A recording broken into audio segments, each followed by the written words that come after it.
Good morning. Welcome to Edinburgh Napier University. It's a beautiful day here in Scotland's lovely capital city, and we're so excited to have you join us this morning for our live session. My name is Claire Hope, and I'm part of the international team here in the university, helping you guys, our future students, get ready to come and study with us. So it's probably not breakfast time for many of you watching from different parts of the world, but it's morning time here in Edinburgh. I've got my coffee with me, and I would like to invite you guys to come and join me to meet two of our super international student ambassadors for some breakfast. Don't know about you guys, but I'm pretty hungry right now. You're going to love our student ambassadors. They're going to give you some super tips this morning on things like accommodation, getting around the city, and how much things cost. Okay, what are we waiting for? Let's go and meet them. And if you have any comments, questions, just drop us a comment during the session. We'll do our very best to get back to you. If we don't manage during the session, just drop us a PM and we'll respond afterwards. And please do like and share our video. We want to reach out to as many people as possible. Okay, they're ready. Let's do this. Hello, good morning. Hi. And over here in the corner is Dawn. Dawn is going to be answering some of your questions this morning. Okay, great. Morning, guys. Morning. So, just getting set up over here. And I think we are ready to go. Okay, so we've got our breakfast ready, we've all got our coffees, and I'm joined by our lovely student ambassadors. Hello, I'm Sagar Casey. I'm from Nepal. I'm currently studying MBA Leadership Practice. I'm Maria, I'm from Norway, and I'm in my 4th year studying journalism. Great.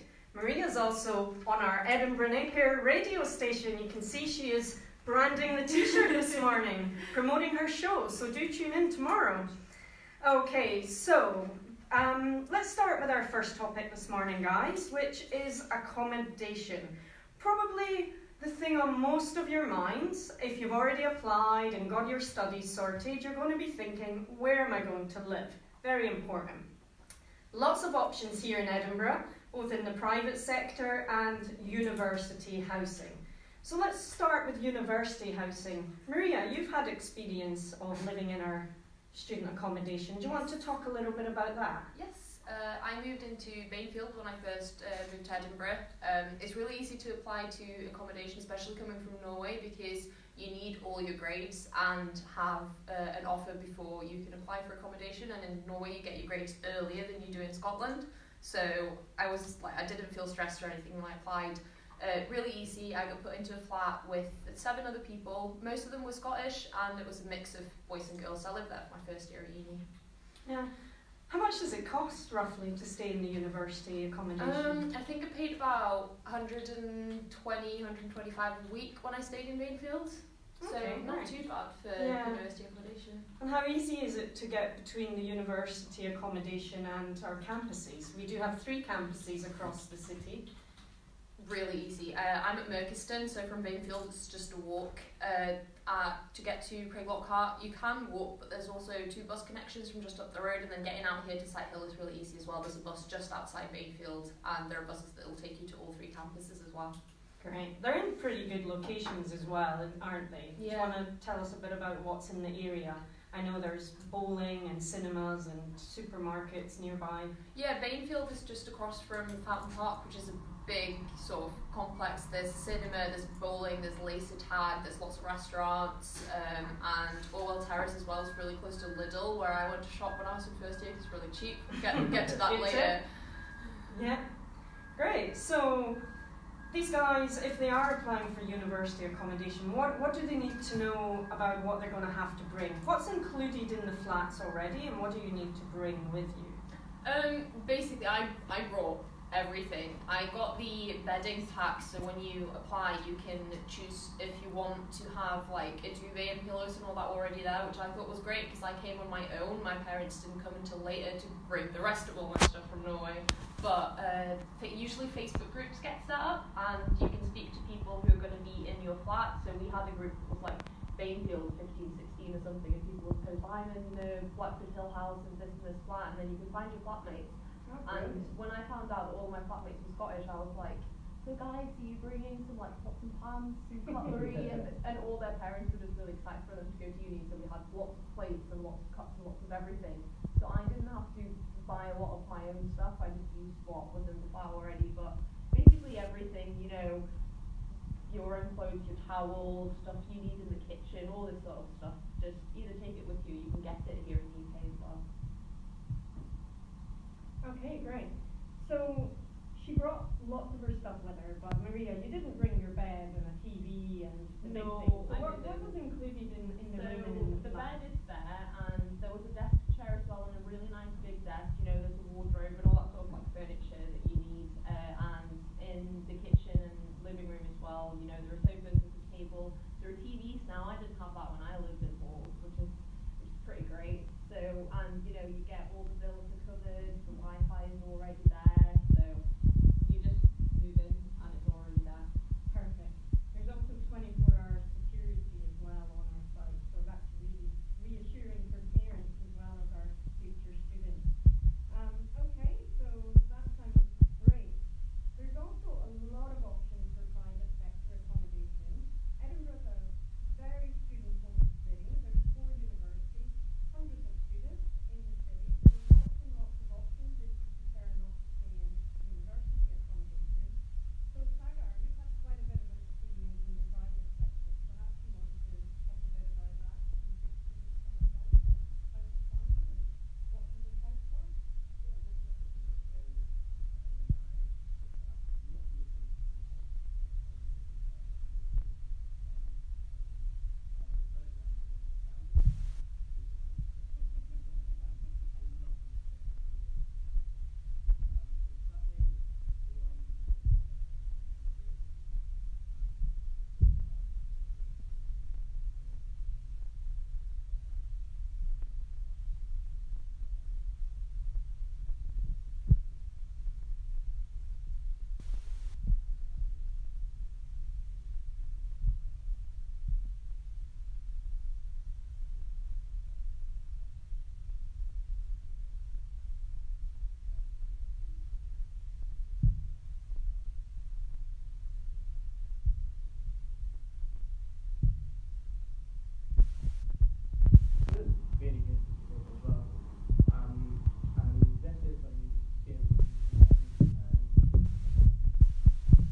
We'll keep going, but I think we are having some technical issues. But hopefully you can all hear us out there. But we'll maybe just keep going just now, because hopefully, can you let us know? Okay, maybe just the volume. Okay, we can definitely up the volume a bit. Not a problem at all. Thanks for letting us know. Any other issues, just comment and let us know. Otherwise, we'll just assume everything is going well. So Sagar was just telling us about living with a family and how super that has been for him for the last 2 years, and what sort of bills he has to pay in the private sector, and how he's managed to find things like broadband pretty cheaply. So what about areas? If students are looking for private sector accommodation, what sort of parts of the city should they consider? Because if you don't know anything about Edinburgh, it can be quite daunting when you start that initial research. If you're just starting it, it's very useful to live quite near your campus areas, or like in town areas where the transport is very accessible. Because that will, like, you can know it's easier to travel around rather than living very far away. I know a few of my friends who live far away, and they find it really hard to adjust time. Yeah. And like the buses and all that, which is really nice here. But still, what they don't accept is that, like, they have to change the buses, which is a very hard when you first come in. And it's gonna be really, really hard, yeah. Which I faced. I started living in Dalkeith when I first came, and it's an hour and a half away from my college. Oh wow. So that's a good tip. Check which campus you'll be studying on first, and then look at some of the surrounding areas. And also on our website we have private accommodation guide which talks through some of the most popular student areas in the city. Because I know particularly around Merchiston campus, for example, Maria, there's some really popular areas for students. Yeah, there are a lot of people who live in sort of like Morningside, Brunsfield, coming down to Polwarth. Like I live on Slateford Road, which is actually right next to our Slateford Road accommodation. But the one thing I was considering when I was looking at private accommodation is how close am I to a supermarket? Because I want to be able to walk and do a big shop, because if you live in Brunsfield there are a lot of small shops, but I prefer doing a big shop. So for me, I was like looking at, Dalry, sort of out to Slateford, Polwarth, that sort of stuff. But anywhere that's like a 20-minute walk away from campus is really good. Yeah. So, yeah, we'll talk a bit about getting around the city in a minute, but just a couple of other things on accommodation. You may have read about something called the council tax, something that all students will probably dread, but we have some good news for you on that front, don't we, guys? It's free for us. Yeah, students do not pay the council tax. So you need to ensure that you're living with other students, because it can be quite a big charge on top of your rent. So if you're staying in a student-only flat, then you will be exempt. You can just do the administration once you're here and get advice from guys like Maria and Sagar on how to go about doing that. And what about scams? It can be something that our future students should look out for when it comes to finding accommodation in the private sector, going through the various websites and Facebook groups. There are a lot of Facebook groups where you can easily find, like, people are always putting ads out for the roommates and all.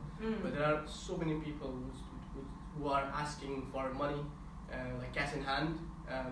If someone's really genuine, they would only agree on the set price and they would expect you to pay rather than ask you for like a cash deposit. And that's what they really expect. So if someone's asking for your money, asking for a lot of details, and like they want like quick transfer, I would say stay away from that and try and stay where it's very safe. Yeah, that's great advice. Really great advice, Sagar. And if you have any questions or queries on that, or you're unsure, just let us know and we can put you in contact with our accommodation or student union. We can give you some guidance and help you through that. We do appreciate that it is very difficult when you're in another country and you're looking on websites and you're quite keen to set up with your housing, but don't worry if you don't have anything before you arrive. That is quite common as well. A lot of our students will just book a hostel or a bed and breakfast for a week and use that time to meet people, visit estate agents, and to look around. Sometimes it's better just to be a bit more patient and come and meet the people and just be assured by the landlord before you actually commit to anything. So do not worry about that at all. Okay, so why don't we move on to transport, our other topic this morning. Edinburgh is a pretty compact city and it's also relatively safe. We have excellent public transport, as Sagar mentioned, buses, trams and also trains going between the cities in Scotland. So it's pretty easy to navigate and it's relatively cheap for students. Would you agree with that, guys? Definitely. Yeah. So how do you get around town? How do you get from your housing to campuses? Maria, what about you? I'm from the Norwegian countryside, so I have this mindset that you can walk anywhere. And for first to third year, I lived quite in the middle of the city centre, and I was like, I don't need a bus pass, I can walk anywhere. If everything is fine, and if we were going on a night out, people are like, oh, we should book a taxi. I'm like, no, we'll walk there. Now I've not even moved that far out of the city centre, but now in my head I'm like, oh yeah, it's time to get a bus pass, and I use that bus pass so much. I get around everywhere with that bus pass.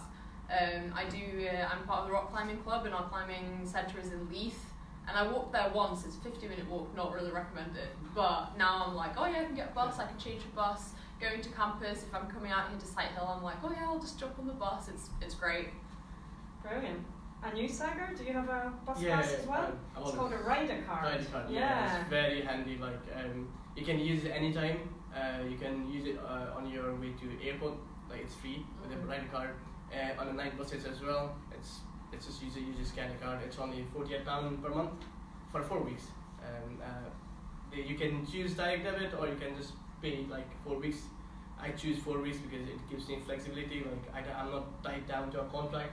So like 4 weeks, pay for it, And then if I'm not going to uni for like another 2 weeks, I'm like, I don't have to pay for that 2 weeks. But it is very, very handy. But like there might be some students who want to like get a car. They want to go around. Like they are here for a semester, they'll buy a car. My friends have. All of my friends at the moment who are here for a year, they have cars so that they can go around Scotland. But yeah, you can easily get into like websites where you can look into car insurances, and since you can apply for an international license and get a car, it's very easy. It's not very expensive. What's even cheaper is getting a bike. You can get them used as well, and it's really easy to get around on a bike. Edinburgh is quite hilly, but there are bike lanes and there are cycle paths, and it's really easy and great to get around on a bike as well if you don't want to get the bus, or if you're like walking takes a bit too much time. Yeah, there are some areas where they have got like you can just hire a bike for a few hours, and you can go around and return the bikes. Great. What about the app for the bus and tram? Do you guys use any of the transport apps? All the time. Pretty handy, All aren't the they? time, yeah. Every time I'm going somewhere, I'll just check the route that I'm going on, and you can click on all the stops along the way, so I can check the stop outside my house, and the bus will be like, 3 or 7 or whatever minutes away, and then I'll be like, okay, so if I leave in 2 minutes, then I'll just make that bus. I use it every day. Great. We've also got, taxis, pretty safe, highly regulated in Edinburgh, Uber, and trains as well. I don't know, do you guys ever take the train to Glasgow or Aberdeen or other cities? Very efficient service as well. That's really good. Yeah, like getting through to Glasgow is really simple, and sometimes like if you want to go to a gig in Glasgow or something, you can get the train through, and even if you miss the last train, there's a megabus that runs later, so you can always get back. Great, super. So lots of really good advice there, guys. Okay, let's move on quickly to talk about how much all these things cost. We're saying it's relatively cheap. Students tend to work out pretty easily how to manage on a budget in Edinburgh. So let's start with food. And I'm keen to know, Sagar, when you moved here from Nepal, what did you expect, and how did you find the availability and the prices of food coming from Nepal? Well, I thought it would be really expensive, to be very honest. But it's not. It's just like I was spending about £50 £50, yeah. £50 per week, Yeah. but like I don't cook a lot. Because I work in a restaurant, so I get free meals. Good tip. Get a part-time job in a restaurant if you don't like cooking. But yeah, but over the years I've been trying a few things, and yeah, I can feed myself. Yeah, you're learning. Great. Your family will be very proud. Okay, so food shopping. You mentioned, Maria, that you like to do a big food shop. Is that weekly, and how much roughly do you spend on your Yeah, food? I usually I try to do a weekly shop, because then I can get everything that I need, and then if I need to top up on some vegetables or some fruit, or if there's something I run out, I can just grab that. But I prefer doing a big weekly shop, take my big bag and go out to Lidl, that's closest and it's cheapest as well. I find that I use about between £100 and £120 on food each month, so that depends on if I go out for a meal, if I go out for lunch, that sort of stuff, but usually about £20 a month, £20 a week on a big food shop. And I'm vegetarian as well, so I don't buy any meat. So I think, at least I like to convince myself that because I don't buy any meat, my food is a little bit cheaper. I don't actually know. But Yeah, I think it depends where you shop as well. You can easily find, some really good quality meats at pretty reasonable prices as well. Yeah. So do you have a favourite supermarket, Sagar? I go to Tesco a lot. Tesco? Yeah. Tesco's good. Yeah. And you mentioned Lidl before. Yeah, Lidl is where I go to do most of my shopping, and then if there's something that they don't have, I'll either get the bus out to Massive Astor or just nip to the Tesco next to Mercaston. Yeah, mine as well. I'm in Lidl and Tesco. Yeah. Just like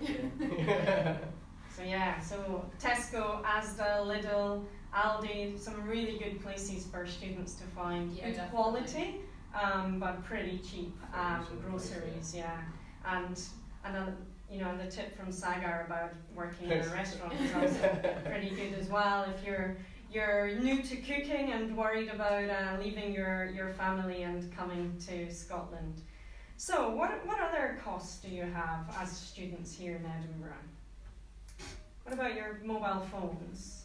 Do you? I've got a pay-as-you-go phone because I thought there's no point for me paying a phone contract in this country and then I'll have to have a phone contract at home.